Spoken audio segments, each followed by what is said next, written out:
तो जी अस्सलाम वालेकुम, क्या हाल चाल है? ठीक है आप? अच्छा यार, आज हम बात करने जा रहे हैं कि अगर स्टडी के रिलेटेड, स्टडी के बाद अगर हम पीआर की बात करें, मैं बाकी वेज़ की आज बात नहीं करूँगा। आज मैं सिर्फ बात करूँगा कि स्टडी के बाद पीआर का जो आपका रूट है वो कितना लंबा है। और अगर बैचलर की बात करें या जो बैचलर से भी पहले आते हैं फाउंडेशन ईयर पे और मास्टर्स के लिए, तो आपको कितना टाइम रिक्वायर है पीआर लेने के लिए, तो उस पे बात करेंगे। बाकी बहुत से सिनेरियोज़ होते हैं, बिज़नेस वाला भी साइड है, असाइलम वाली भी साइड है, इसके अलावा मैरिज वाली भी साइड है, और भी काफ़ी ज़्यादा होती हैं। बट फ़िलहाल मैं जो आज की मेरी वीडियो का टॉपिक है वो सिर्फ है स्टडी बेस्ड में। तो अगर फॉर एग्ज़ाम्पल हम सबसे पहले स्टार्ट करते हैं कि ऐसा स्टूडेंट जो एफएससी करने के बाद यूके में आ रहा है, तो आपने भाई एक चीज़ याद रखनी है कि जो आपका पीआर रूट में आपका जो टाइम है ना, वो आपका स्टडी टाइम काउंट नहीं होता। मुझे एक स्टूडेंट की कॉल आई थी, वो कह रहा था कि मुझे एक कंसल्टेंट कह रहे हैं कि आपका स्टडी जो टेन्योर है ना, वो भी आपके पीआर रूट में काउंट होगा, लेकिन ऐसा नहीं है। आपका जो स्टडी आपकी फॉर एग्ज़ाम्पल 4 साल की है, 1 साल की है या 3 साल की है, वो टाइम आप निकाल के इसके अलावा आप 5 साल का आपको स्पॉन्सर वीज़ा चाहिए होता है, आपने यूके में रहना होता है वर्क परमिट पे, तो उसके बाद आप पीआर के लिए अप्लाई कर सकते हैं। फॉर एग्ज़ाम्पल अगर आप एफएससी के बाद आए हैं फाउंडेशन ईयर पे, तो आपका 1 साल वो स्टडी का, ठीक है, और 3 साल की आपकी बैचलर की डिग्री होगी। इसके बाद 5 साल का आपको वीज़ा चाहिए होगा पीआर के लिए। आपके 4, 1 साल, 3 साल और 5 साल, आपके टोटल 9 साल लगेंगे आपको पीआर तक पहुंचने के लिए, ठीक है।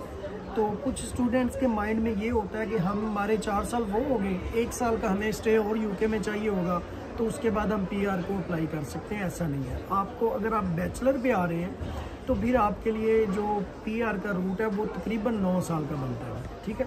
इसके बाद हम बात करते हैं, ये थे जो फाउंडेशन ईयर पे आए हैं। अब डायरेक्ट जो बैचलर पे आ रहा है स्टूडेंट, तो उसकी अगर हम बात करें तो उसका यार सिनेरियो ये होता है कि फॉर एग्ज़ाम्पल उसका 3 साल का बैचलर है, और 3 साल के बैचलर के बाद उसको 5 साल जो है ना वो स्पॉन्सर वीज़ा चाहिए होगा, ठीक है।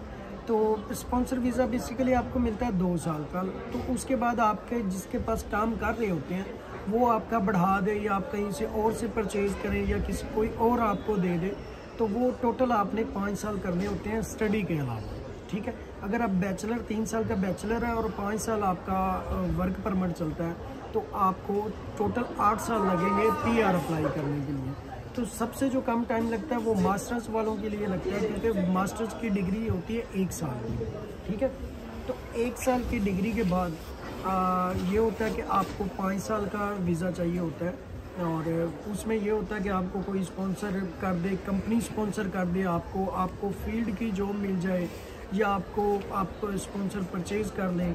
वो डिफरेंट वेज़ हैं, उन पे भी अगर आप कहेंगे तो मैं वीडियो बना दूंगा कि आपको यूके में स्पॉन्सर कैसे ढूंढ सकते हैं। तो उसके काफ़ी डिफरेंट वेज़ हैं। तो मास्टर्स का आपका टोटल जो टेन्योर होगा, अगर स्टडी को निकालें तो 5 साल, अगर स्टडी को ऐड करें तो 6 साल। तो ये टोटल 6 साल आपको लगेंगे पीआर तक पहुंचने के लिए। तो ये स्टडी के रिलेटेड जो है ना, वो अगर आप पीआर तक जाना चाह रहे हैं तो आपको ये टाइम इतना लगेगा। बाकी कंसल्टेंट्स आपको बहुत कुछ गाइड करेंगे, ठीक है। और वो पता नहीं, आई डोंट नो वाई, क्यों स्टूडेंट्स को इतना मिसगाइड करते हैं, और क्या रियलिटी है वो शायद इससे जानते भी होते हैं, सिर्फ अपना जो है ना वो कमीशन रखने के लिए। मैं कोई स्पेसिफिक बंदे का नाम नहीं लूँगा, लेकिन कुछ लोग करते हैं, सारे बुरे नहीं होते। चंद एक ऐसे होते हैं, चंद एक जो पूरे तालाब को जो है ना, वो आपने सुना ही होगा कि एक मछली पूरे तालाब को गंदा करती है। बाकी लोग बहुत अच्छे होते हैं, और कुछ लोग बड़ी ईमानदारी के साथ काम करते हैं, मैं उनको अप्रिशिएट भी करता हूँ। बाकी ये है कि जो लोग स्टडी वीज़ा पे आ रहे हैं यूके में, अब वीज़ा अप्लाई किया हुआ है या उनका वीज़ा लगने वाला है, तो उनको मेरी तरफ से बेस्ट ऑफ लक, और अपना ख्याल रखें, खुश रहें, आबाद रहें।